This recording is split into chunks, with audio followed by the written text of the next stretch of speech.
Motherboard ATX. Form factor motherboard ATX diciptakan oleh Intel di tahun 1995. Selama 25 tahun, motherboard jenis ini masih mendominasi PC di rumah maupun perkantoran. Versi lebih besarnya lagi dikenal dengan jenis eATX. Melihat perbandingan ketiganya, motherboard form factor ATX adalah yang terbesar. Ukurannya sekitar 12 x 9,6 inci. Model motherboard ini banyak dijumpai di pasar. 2. Motherboard micro ATX. Motherboard jenis ini memiliki ukuran lebih kecil dari ATX.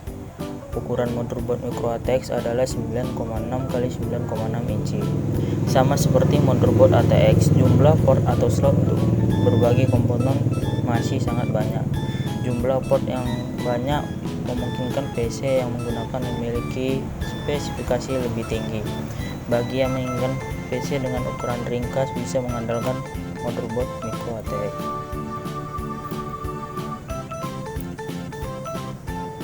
Motherboard mini ATX kini masuk ke ukuran yang terkecil, yaitu 6,6 x 6,6 inci. Motherboard jenis micro ATX pertama kali diperkenalkan pada tahun 2001 oleh VIA Technology. Motherboard micro ATX ditunjukkan bagi pengguna yang ingin memiliki PC yang sangat mungil. Konsekuensinya adalah jumlah port atau slot di atasnya jauh lebih sedikit.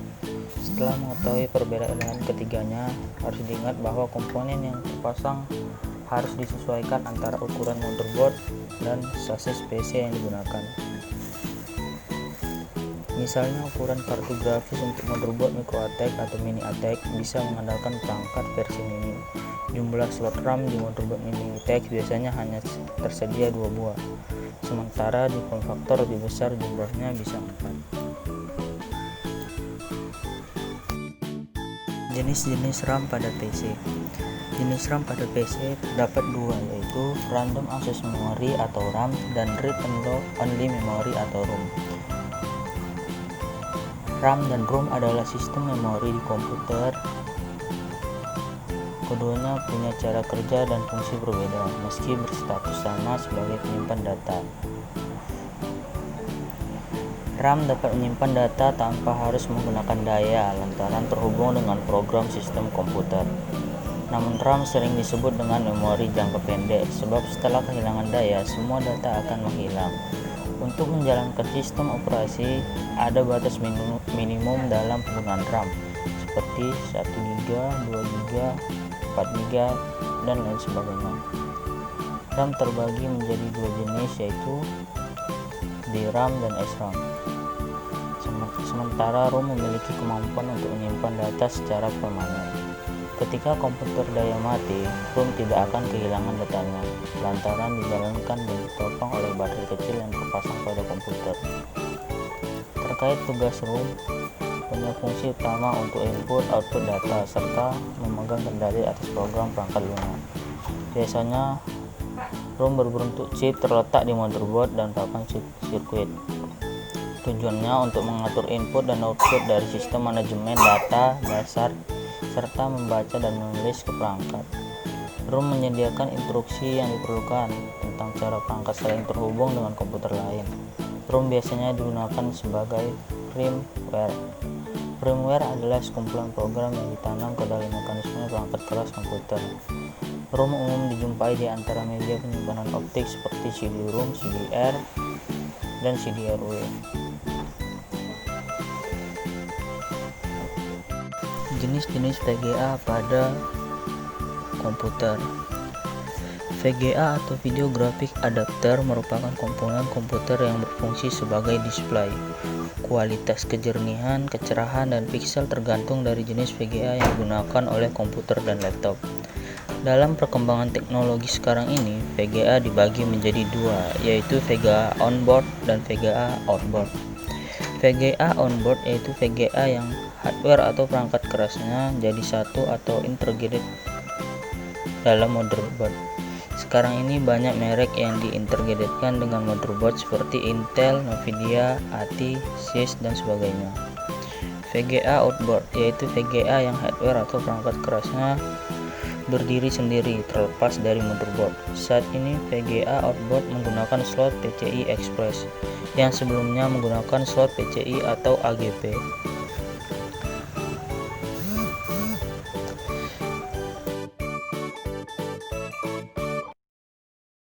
Slot adalah suatu papan sirkuit yang terintegrasi dengan motherboard dan digunakan untuk menancapkan komponen tambahan komputer yang berupa kartu, seperti VGA card, sound card, LAN card, dan lain-lain.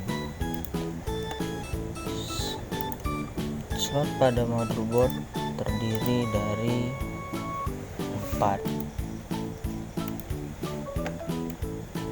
Yang pertama ada slot PCI, Peripheral Component Interconnect, slot umum yang biasa digunakan untuk memasang kartu dengan kecepatan AGP ataupun PCI Express. PCI digunakan untuk memasang VGA, namun sekarang jarang digunakan. LAN card, Ethernet card, sound card, serta peripheral lainnya. Yang kedua ada PCI Express atau PCI Click.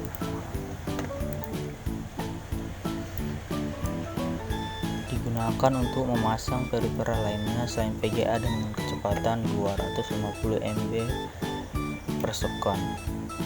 Biasanya pinnya ada 4. Yang ketiga PCI Express 16X. Slot khusus untuk memasang VGA dengan kecepatan 4000 MB per second. Yang keempat ada AGP, Accelerated Graphic Port. Slot khusus untuk memasang VGA dan merupakan generasi sebelum PCIe. Selanjutnya ada PSU atau Power Supply Units. Power Supply Units adalah suatu perangkat pemberi daya kepada seluruh komponen-komponen komputer. Terdapat 2 jenis PSU, yaitu PSU berdasarkan manajemen kabelnya, yaitu modular DNA dan non-modular. Selanjutnya ada prosesor. Prosesor merupakan komponen yang sangat vital pada komputer. Itulah penyebab mengapa banyak orang yang mengatakan bahwa prosesor merupakan otak komputer. Satuan kecepatan dalam prosesor adalah MHz, MHz, atau GHz, GHz. Semakin besar kecepatan suatu prosesor, maka akan semakin cepat kinerja komputer saat melakukan proses. Selanjutnya ada HDD dan SSD.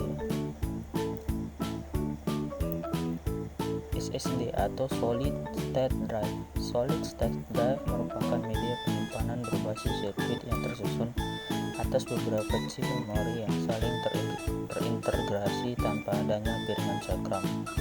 Yang kedua, hard disk atau HDD. Hard disk adalah sebuah hardware yang mempunyai piringan cakram yang bisa digunakan untuk menyimpan data dalam di sebuah komputer atau laptop. Perbedaan signifikan antara HDD dan SSD adalah dari segi cara kerja, kecepatan baca, dan cara menulis data. Ukuran dan bentuk komponen pembentuk, dan yang paling penting adalah perbedaan harga dari SSD dan HDD. Selanjutnya ada printer. Printer dibagi menjadi 4, yaitu printer dometrik. Printer ini menggunakan pita atau menampilkan output pada kertas. Hasil cetak printer dengan tone metrik lebih kasar dan kurang bagus. Yang kedua ada printer inkjet. Printer inkjet adalah jenis printer yang dapat mencetak dengan menggunakan sistem tinta sebagai bahan untuk mencetaknya. Yang ketiga, printer laserjet, yaitu printer yang memakai sistem cetak dengan tinta bubuk atau yang sering disebut dengan tuner, yang menggunakan perangkat infrared. Yang keempat, printer thermal, jenis printer yang seringkali digunakan untuk pusat perbelanjaan dan mesin fax. Jenis printer ini dapat bekerja dengan mengambil gulungan kertas yang dibuang menjadi gelap pada saat dipanaskan. Selanjutnya ada adapter card. Adapter card pada komputer terdiri dari 3, yaitu LAN card, WLAN card, dan sound card. LAN card merupakan perangkat keras di jaringan komputer untuk menghubungkan komputer dan jaringan internet menggunakan kabelan atau local area network. Local area network atau LAN adalah sebuah jaringan yang menghubungkan 2 atau lebih komputer ke jaringan. Yang kedua ada WLAN card, sebuah kartu yang berfungsi sebagai jembatan dari suatu komputer ke sebuah jaringan komputer. Fungsi WLAN card sama halnya dengan LAN card, bedanya hanya pada media penghubungnya. Jika LAN card menghubungkan komputer ke jaringan menggunakan kabel, WLAN card dapat menghubungkan komputer ke jaringan menggunakan teknologi tanpa kabel. Yang ketiga, sound card, salah satu perangkat keras komputer yang berfungsi sebagai pengolah data untuk audio atau suara. Audio atau suara yang muncul melalui speaker atau headset pada komputer atau laptop adalah hasil olah data dari sound card. Yang terakhir ada optical drive. Optical drive merupakan salah satu bagian perangkat pada disk drive. Pada umumnya, optical drive ini digunakan sebagai pembaca atau penulis data CD maupun DVD. Cara kerja optical drive ini terdapat pada sinar lasernya yang terdapat di spektrum, sehingga CD atau DVD yang masuk ke dalam disk drive dapat dibaca dengan baik.